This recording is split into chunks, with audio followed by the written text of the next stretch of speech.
This tutorial describes how Imaris can be used to quantify chromatin modifications in three-dimensional whole-mount plant tissue images. The same approach as will be shown here can be used to quantify fluorescently labeled proteins targeted to the chromatin. This approach is also applicable to a wide range of plant tissue. The image is courtesy of Wenjing Shi and Dr. Celia Barou from the University of Zurich in Switzerland. The image series was recorded using resonance confocal laser microscopy and report on chromatin immunostaining in a whole-mount ovule primordium of the model plant Arabidopsis thaliana. The green signals show the trimethylated lysine 4 on the histone 3 chromatin modification. The red signals show DNA counterstained with propidium iodide. In the grey channel are images in transmission light. An important aspect to quantitative imaging is to avoid signal saturation. For this, the antibody dilution should be calibrated. In addition, it is critical to record images of several samples under the same scanning conditions, in terms of objective lens, illumination intensity, emission window, digital zoom, scanning speed, offset and gain settings. It is best to avoid using a brightness reinforcement acquisition mode or an excess of gain beyond the full dynamic range of the photomultiplier. It is advisable to use a photon counting mode or to visualize the dynamic range from a lookup table. To verify the dynamic range of your image, remove the display of the transmission light channel. Then, for the other fluorescent channel, choose the mapped color option Glow over Under. Next, to examine the homogeneous distribution of the signals throughout the cell layers, browse through the series using the slice mode. A series showing slices with no or reduced signals is inappropriate for quantification. You can then leave it as it is or change it to the original colors. Verify shape and size of the nuclei to decide whether segmentation can be done automatically or manually. In this image, however, the nuclei have distinct shape and size depending on the cell type. Here, in the DNA staining channel, the spore mother cell located in a subepidermal position in the primordium has an elongated nucleus of irregular contour, making it unsuitable for automatic contour detection. Due to irregular shape and size of the nuclei, in this example, segmentation will be done using the manual contour surface. Switch off the volume. Create a new surface, and then click on Skip Automatic Detection, Edit Manually. Under the Board tab, use the slider to move through the slices to identify the nucleus of interest. To start surface creation, identify the most representative slice for the nucleus volume, in this case the middle slice. To see only the contour currently being drawn, under the option Visibility, choose None. Under the Mode tab, you can see different contour drawing options. For nuclei of regular contour and shape, the isoline drawing mode is appropriate. However, select the distance mode to segment nuclei with atypical contours, such as the spore mother cell in our image. By pressing the Escape key, change the pointer mode to Select. Activate the drawing mode by pressing the Draw button. A cross appears and then you can draw the first contour. Click once to insert the first point, and then simply move the mouse along the area of interest. Under the Board tab, the contour can be smoothed if necessary.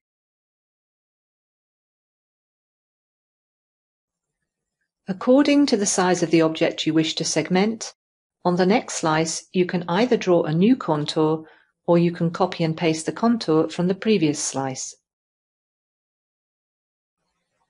Change to the next drawing plane by moving the slider. Paste the contour as long as it fits the object, otherwise create a new one.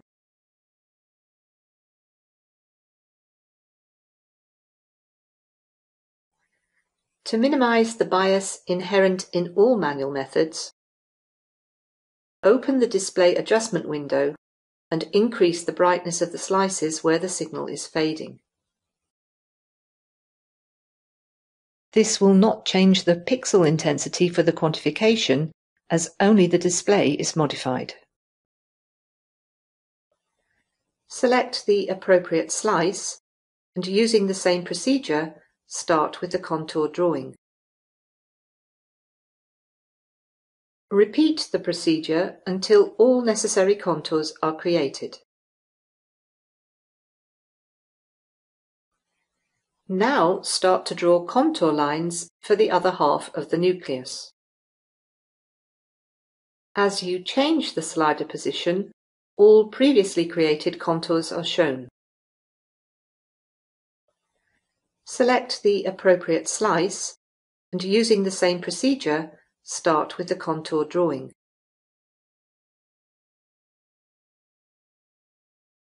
Repeat the procedure until all necessary contours are created.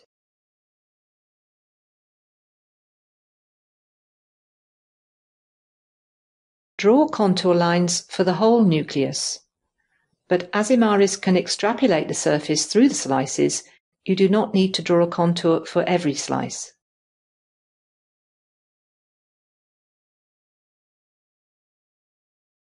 When you are satisfied with the created contour lines, click on the Create Surface button to create a surface between the previously drawn contours.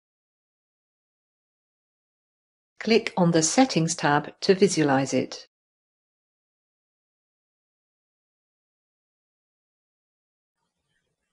To verify whether the surface accurately captures the volume of your region of interest, under the Edit tab, select the Mask option. Select the channel you want to mask. Before applying the mask, check the Duplicate Channel box and set the voxel outside surface to 0.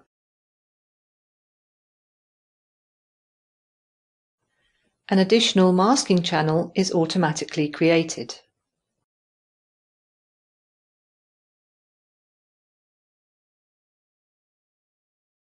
To help verify the segmentation accuracy, adjust the color and brightness of this new channel. Then select the slice mode. Use the slider to change the slice you are viewing. As you scroll through the slices, check the segmentation results. Whenever manual segmentation is used, verification steps are recommended. In this image, in transmission light, we can visualize the spore mother cell in the center of the primordium, which is a large cell that will undergo meiosis, and smaller somatic surrounding cells. To correlate measurements on different cell types, here we can create surfaces by quantifying specific cell signals. In the surpass tree, click on Create Surfaces, cancel Automatic Surface Creation, and follow the same procedure for initiating the contour creation. Again, draw the initial contour at the middle slice. The cells surrounding the spore mother cell have nuclei with a more regular and round shape. Therefore, the contour definition can best be achieved using the circle drawing mode. As its name suggests, the Circle tool inserts the circular contour line. The size of the contour circle can be adjusted using the mouse wheel. The cursor position indicates the center of the contour. To edit drawn contours and to optimize surface creation, various additional algorithms are available, such as the magic wand and the rebuild functionality. Draw contour lines for all necessary slices and create a new surface by clicking on the Create Surface button.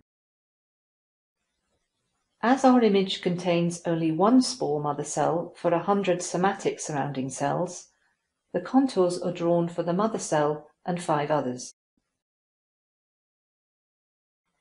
In the viewing area, manually created surfaces are displayed. The intensity of the green channel corresponds to the level of chromatin modification, while the intensity of the red channel measures the DNA content. For each surface, under the Statistics tab, the Details calculation shows the intensity sum value. To normalize the measured chromatin modification in each nucleus, use the intensity sum values for channel 1 and channel 2. Values for each surface and each channel can be exported into Excel for further processing. The chromatin modification content is normalized to the DNA content based on 20 to 30 replicate samples per treatment.